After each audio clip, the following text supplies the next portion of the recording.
Now, 5, scan the QR code on your screen to donate to the nonprofit Kids Meals. They deliver free, healthy meals directly to Houston's hungriest preschool children.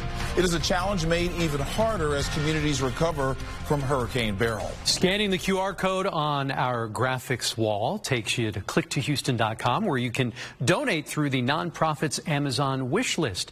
Kids Meals needs to make more lunches during hurricane season just to be ready for disasters. And the aftermath of Beryl is still being felt across Houston. There's a greater demand for these free meals for kids 5 years old and younger. John Paul Barajas sat down with a family who depends on the sack lunches. He went behind the nonprofit's kitchen door. John.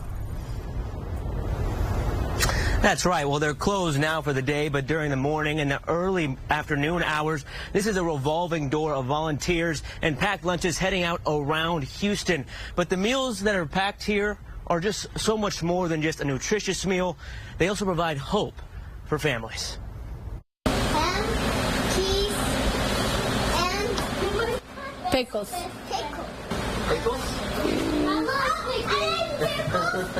For Jennifer Perez, making sure everyone in her family has enough to eat isn't always easy. And it became extremely difficult when she took in her nieces and nephews, taking her small home into a household of 10. The money part, the money that, you know, that, hey, how am I going to do it this month to make it and be okay and not have to worry about that I'm not going to have everything. She now relies on nonprofit Kids Meals, who focuses on feeding children 5 and younger and who are in food insecure homes to help make ends meet and ensure no one goes hungry. Just by getting the meals once a week, any fruit, anything that we might need, it helps. It makes a difference.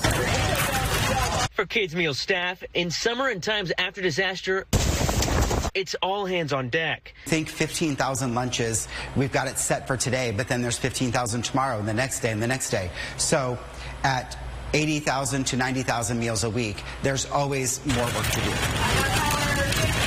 And that's the case following Hurricane Beryl. John Day with Kids Meals explains in the 3 days following the storm, they added 115 families to those they serve. It's 115 0 to 5-year-olds who don't know where their next meal is coming from. Well, the good news is they do now. Kids Meals is already on top of feeding those kids. And coming up at 6, we'll hear more from Jennifer Perez and Kids Meals staff about the work they do, the difference it makes, and how as little as $2 can feed a kid for one day. John Paul Barajas, KPRC 2 News.